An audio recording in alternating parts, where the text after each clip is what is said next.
Hello, everyone, and welcome to the Doers Podcast powered by Fast Forward. Today, we're not at the Doers Summit. It's a few days after the Doers Summit, but we're concluding this series with our friends from Exness. We have Philip Manankov with us.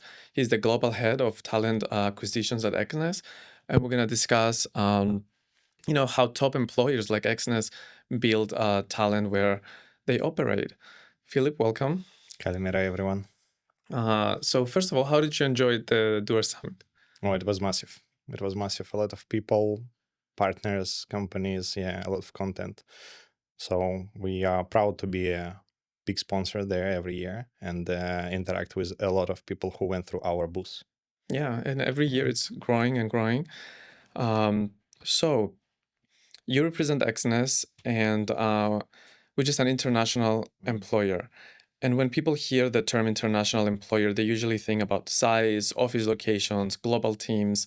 But from your perspective, what actually defines a truly international company today? Well, on my opinion, the international company becomes not by the geographies or number of offices, but it's more about the identity. For example, number of offices, global policies and procedures, it's about geography. But the authority of the local office, the understanding of the local specific, what makes the company really international, and the integration of the local people into the global scale. Do you think that people or talent has different expectations from employers when they hear this term or when they see the size and the scope of an employer? There is some shift happened for the last few years. The core is unchanged. The level of pay, fair pay, meaningful work, growth opportunities, it's still there, the same. But what shifted, the perks and conditions became a bargain point for the candidates. For example, in the past, the taking part in the international project was more as a reward for the people working in the multinational companies. Currently, it's a kind of expectations from the day one. People want to be involved in the bigger scale and global projects. Then, for example, equal terms and conditions. Previously, it was nice to have. Now, it's almost a must. So people also compare themselves with the people in other offices.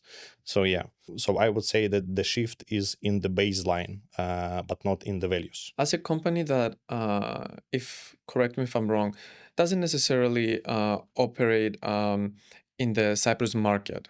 I know the head offices are here, but I see an increase in the way Exness is perceived or evaluated, not only by its business performance, but also by its local impact. Do you think that big companies in Cyprus is important to be involved in local affairs? Yes, of course. And there are two sides of this question, ethical and more kind of operational. So the battle for the local talent is not new. It always was there. And there are three very important things on the table. First one is the reputation became digital. So currently, a few negative reviews as the Glassdoor in one location can impact the reputation and the years of work of PR and GR globally. Then the second one, business became mobile. So the currently countries, they fight for the headquarters and they want to receive something back, which is the local impact, especially from the companies like ours. And the third one is the talent pools are limited. It means like extracting from the local market without giving something back, without developing and investing in the local market. We will be run out of any resources in 3 years. So it's not a corporate social responsibility, but it's more kind of the hiring enabler right now. So yes, I think that the local impact, one of the key if you want to consider yourself as an international company. There's also a visible shift from hiring globally towards hiring locally. What does that actually look like in practice for a company like Exness? So our key hiring principle is to hire locally first and then go globally when the expertise is not available here anymore. And we use this principle in every location when we operate. So every hiring process starts from the local search.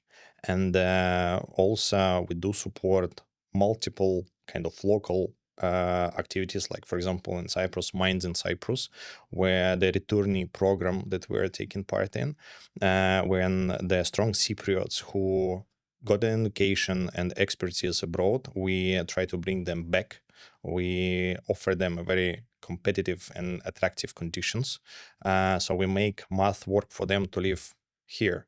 And we already have multiple of these people who work in Exness and more applying every day.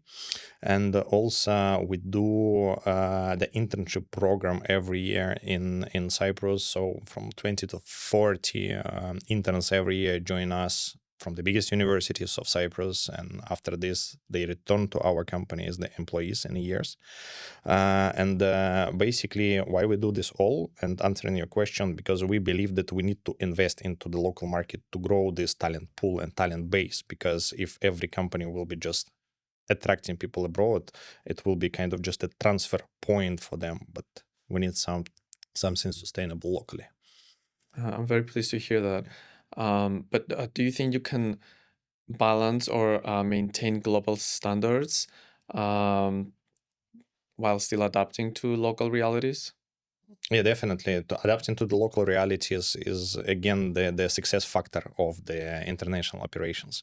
So what we do is the global approach, and how we do it's always a local approach. So for example, global what is how we evaluate people, how we pay, how we treat them. But local how is how do we, how to say, adjust our execution. I'll give you an example. For example, recently in one of the exotic islands, we hired some people using the advertisement in the physical newspaper. And this is the example of how do we adopt our usual digital, I don't know, advanced channel didn't work.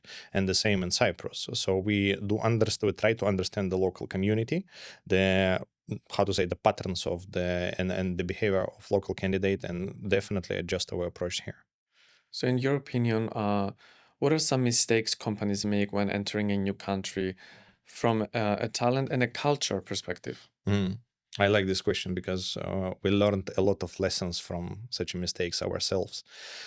So the first one is lack of research. It's when the companies have this false assumption that they, based on what they did in the past, they understand the local market very well. So you can avoid doing extra discovery. The second one is staying invisible. So you cannot gain the trust of the local market with no media, no PR, GR, going to the local social and business communities. Another one is the I call it the trap of the big brands. When you select 2, 3 key local employers or donors for yourself and try to hire people from there, and they're missing a lot of gems working in the local companies. And the last one, I would say, it's being expats first or expats only. When company entering new market, they try to relocate and bring expats, and but the market very quickly understand how you treat them if you don't trust the local market. So that's why we in Exness always focus on the local hiring first. We always respect the local expat to local ratio in every country where we hire. So yeah, this is one of the, again, success factors of the successful launch of the new country. And I know from friends and colleagues that Exness puts great emphasis in its culture. So, from your perspective, again, what actually makes people stay long term, and what is this culture of Exness? I don't think that there is a good or bad culture. I think that there is a culture that fits you or not. So in Exness, one of our key principles, we are very transparent with our culture, and it's very obvious for the candidate from the even hiring process what to taste our culture. So we have multiple stages of the interviewing when the candidate understand what we value and what we need, because we have a culture fit interview, leadership interview, behavioral interview, and everything. And everywhere we interact with the candidate, explaining our kind of expectations and what we need. And our kind of understanding, if we are clear enough with the candidates, they will filter themselves.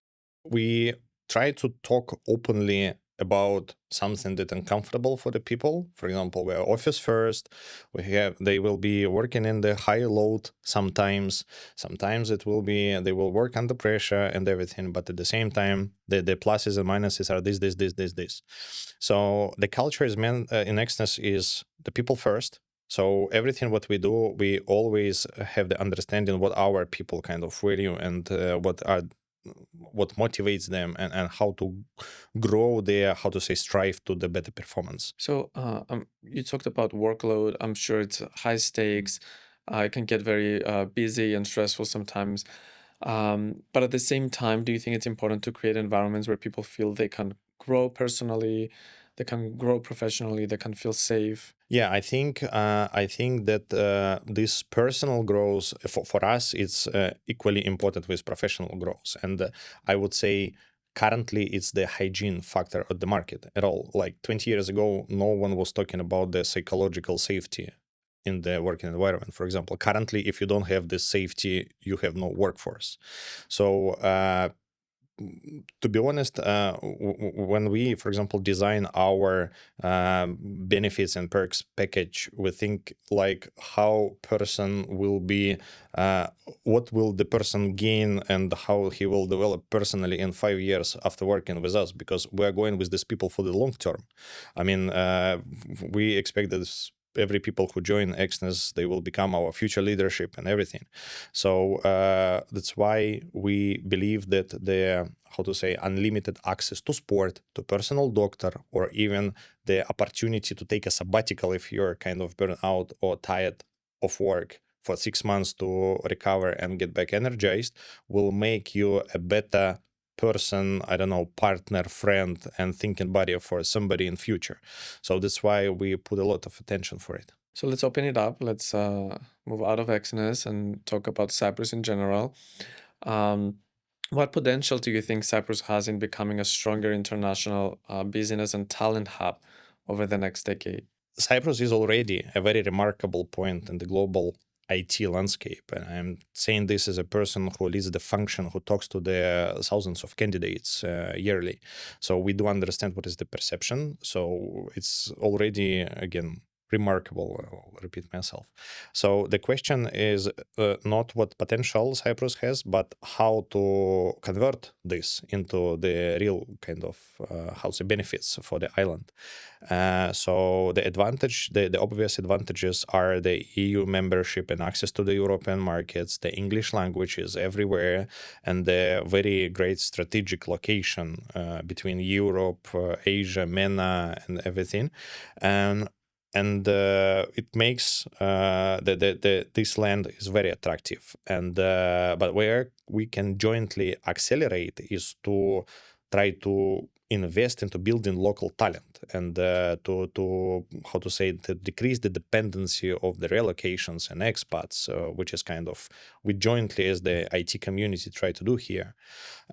So I think if you remain the tax and naturalization friendly approach for very highly skilled people, that will bring the extra expertise here, open businesses, open the headquarters here, and everything will significantly, how to say, it will be a significant benefit for the local talents who are growing to gain this expertise. So yeah, we need to grow the local talent pool in parallel with the external inflow, I think. So I want to close this podcast with some personal questions. You yourself is an expert. You're an expert. You came to Cyprus 2, 3 years ago. So I want to hear your experience coming to Cyprus, working in a big company based in Limassol. What hardships you faced in Cyprus, and what was a surprising positive thing about your experience here? Yeah, when I moved from a big city and big company, and when I was kind of doing my discovery about company in Cyprus, I was amazed about the number of companies and talented people with the great expertise worldwide working here. So it's Cyprus concentrates. It's a hub of the very skilled people and great expertise. So I understood, like, even if it's kind of smaller scope, but it's a much bigger density of the great talents and companies.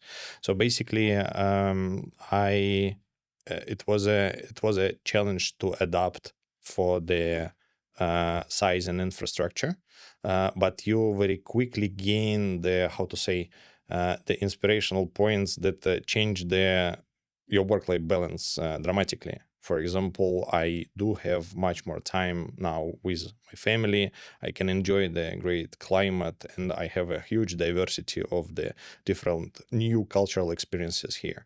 So I think Cyprus is about kind of coming and trying and seeing. And after this taste, I believe that no one will stay, how to say, indifferent. That's excellent. Do you have any closing remarks? I would say like Cyprus experience is absolutely amazing, but Cyprus experience with Exness even better. Thank you so much, Philip. Thank you for talking to us.